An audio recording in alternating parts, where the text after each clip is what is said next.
ఎవరు వచ్చింది? దేవానా? అవునా? ఈ ఉంగరం చూడండి.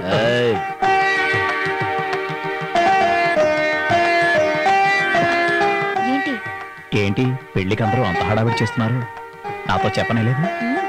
ఏమ్మా, నీ పెళ్లికి అంత తొందర వచ్చిందా? నేను పెళ్లి కూతురు అవ్వట్లేదు, నువ్వు పెళ్లి కొడుకు అవుతున్నావు. నేను ఈ యువరాజు కోసం ఎక్కడి నుంచో ఓ రాకుమారి సంబంధం తీసుకొచ్చారు, అందుకే జ్యోతిష్కుడు వచ్చారు. నా కోసమా? నువ్వు అబద్ధం చెప్తున్నావు కాదు, నమ్మకం లేకపోతే ఈ ఫోటో చూడు. ఇదిగో రాజకుమారి.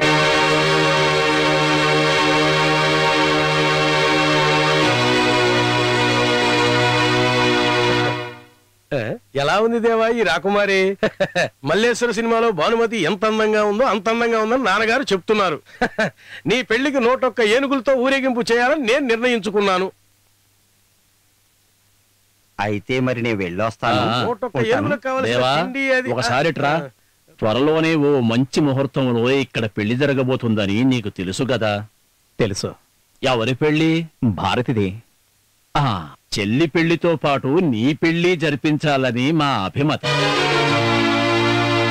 ఆ అమ్మాయి ఫోటో చూశావా? చూశాను. వాళ్ళది రాజా కుటుంబం అట. నీ విషయంలో వాళ్ళకి ఏ సందేహం లేదు. అంతా భగవంతుని దయ. అరే తమ్ముడు, 1, 2 కాదు, 68 ఏనుగులున్న గొప్ప కుటుంబం రా వాళ్ళది. నీ పెళ్ళైన తర్వాత నేనే అక్కడికి వెళ్ళి ఆ ఏనుగుల విషయాలన్నీ చూసుకోవాలి.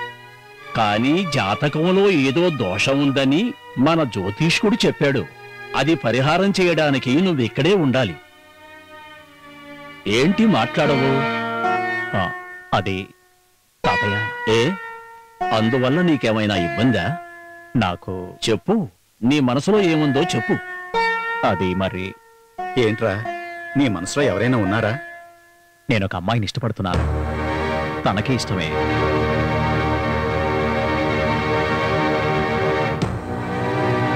ఆ అమ్మాయి పేరేమిట్రా? మీ అందరికీ తను తెలుసు. మన భారతితో చదువుకుంటున్న నాన్సీ. అంటే నేను విన్న వార్త నిజమేనన్నమాట. ఓరి భగవంతుడా, నువ్వు చెప్తున్నది నిజమేనా దేవా? ఏమిటి నారాయణ ఇలా అంటున్నాడు? దేవా, నువ్వు ఒకసారి ఇలారా.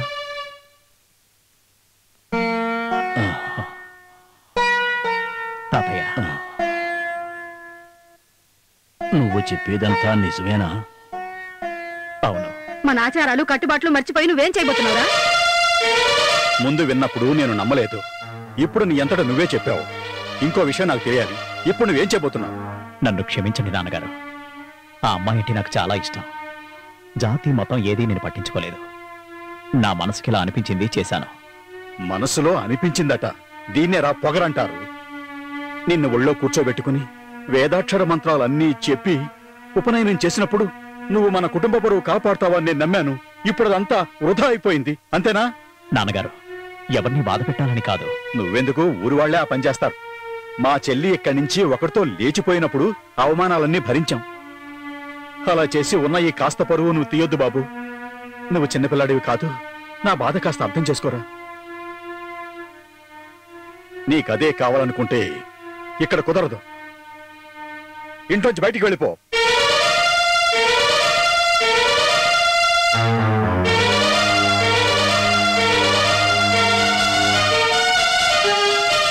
తమ్ముడు నాతోరా.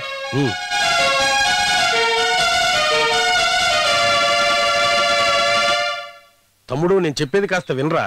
మన కుటుంబ పరువు ప్రతిష్టలు తీసే ఆ సంబంధం మనకు అసలు వద్దురా. నేనేం చిన్నపిల్లని కాదు మీరు చెప్పినవన్నీ వినడానికి. మీ అందరూ నన్ను దూషిస్తున్నారే. జీవితాంతో నాతో కలిసి ఉండడానికి నా జీవిత భాగస్వామిని ఎంచుకునే స్వాతంత్రం నాకు లేదా? అదే కదా మిమ్మల్ని అడిగింది. రే, కాదని ఎవరన్నారు? నువ్వు చూపించే ఏ అమ్మాయి అయినా సరే, ఆ అమ్మాయిరా నాకు మరదలు. ఆ అమ్మాయి ఎక్కడుందో నేను చూపిస్తాను. ఆ అమ్మాయితో నా పెళ్లి చేయండి. అమ్మా, నాన్న, తాతయ్యతో పాటు ఆ అమ్మాయి కూడా కావాలి. ఇప్పుడు నేనేం చెయ్యాలి? ఈ ఊరి పొలిమేరలు కూడా దాటి వెళ్ళని నాకు లోకమంటే ఏమిటో తెలిసింది నీ వల్ల నేరా తమ్ముడు. నువ్వంటే నాకు ప్రాణంరా. నీకోసం నేను ఏమైనా చేస్తానురా. నాన్సీ వాళ్ళ ఇంట్లో ఈ విషయం తెలుసా? ఫాదర్ వాళ్ళ ఇంటికెళ్ళి మాట్లాడతాను నాతో చెప్పారు.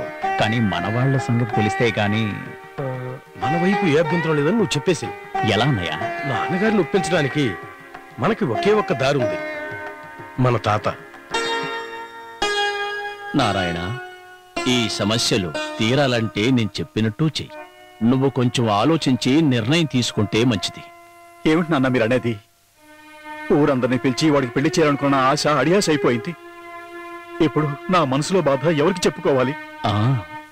అవును, అయ్యుండొచ్చు. వాడు నా దగ్గరకొచ్చి చాలా బాధపడి చెప్పాడు. వాడి కంట తడి నేను చూడలేను నారాయణ. వాడిష్ట ప్రకారమే కానివ్వండి, వాడు కూడా సంతోషిస్తాడు. వాడు సంతోషంగా ఉండాలనే కదా మనం కోరుకునేది. వాడు బాధపడితే చూడగలవా నారాయణ? నాన్న, అది నాకు రోజులు దగ్గర పడ్డాయి. ఇవాళ్ళో రేపు ఎంతకాలం ఉంటానో తెలియదు.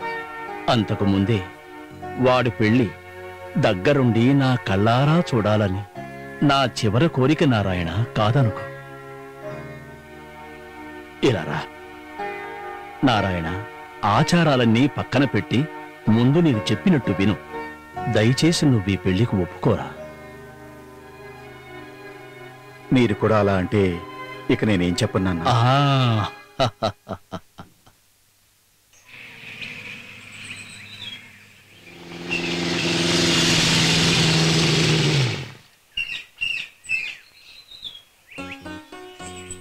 అమ్మాయి గారితో కొంచెం మాట్లాడే అవకాశాన్ని మాకు కల్పిస్తారా?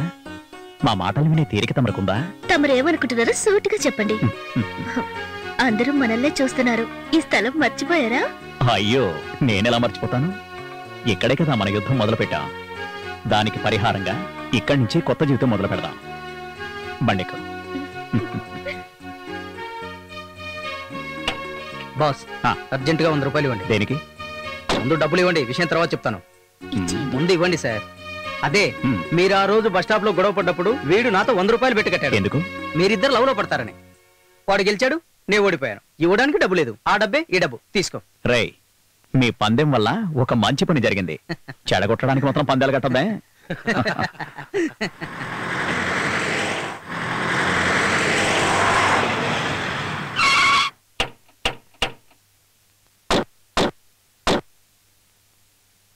Good morning father.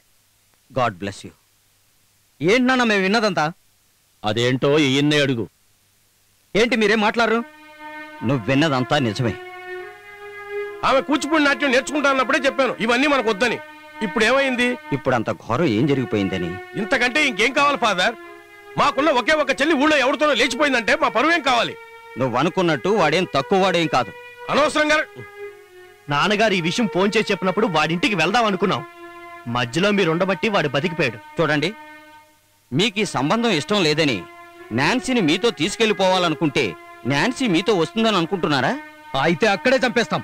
చంపేస్తే సమస్యలు తీరిపోతాయా? అన్నయ్య, ఏమిటి మీరనేది? నాన్సీ స్వభావం మీకు బాగా తెలుసు. ఎక్కువ గొడవ చేస్తే ఆమె రాకపోవచ్చు. నాన్నగారు మీరే దాన్ని ఇలా గారాబం చేశారు. తల్లి లేని పిల్ల, తల్లి లేని పిల్ల అని. నేను దాన్ని గారాబంగా పెంచింది నిజమే. కానీ ఇప్పటి వరకు మమ్మల్ని బాధపెట్టి తను ఏ నిర్ణయం తీసుకోలేదు. కానీ ఇప్పుడు తీసుకుంది కదా. జేమ్స్, వాళ్ళిద్దరూ కలిసి బతకాలనుకుంటున్నారు.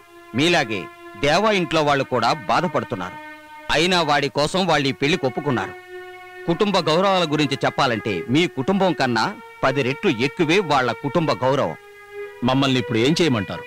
మీరందరూ కలిసి దేవా ఇంటికి వెళ్ళాలి. విషయాలు మాట్లాడి ఓ నిర్ణయం తీసుకోవాలి. నేనెక్కడికి రాను. ఎవరు అడ్డు చెప్పినా వాళ్ళిద్దరూ కలిసే బతకాలనుకున్నప్పుడు ఎవరేం చేస్తారు? నాన్సీకి మీరు ఎప్పుడైనా పెళ్లి చేయాల్సిందే కదా. అది ఇప్పుడే చేస్తున్నాం అనుకుంటే సరిపోతుంది. ఓరే, వాడు మీరనుకున్నట్టు బ్రాహ్మణుడే కావచ్చు. అయినా పర్వాలేదు, ఎంతో ప్రయోజకుడు. అయినా నాన్సీ సంతోషంగా ఉండడమే కదరా మనకు కావాల్సింది. సరే అని చెప్పరా?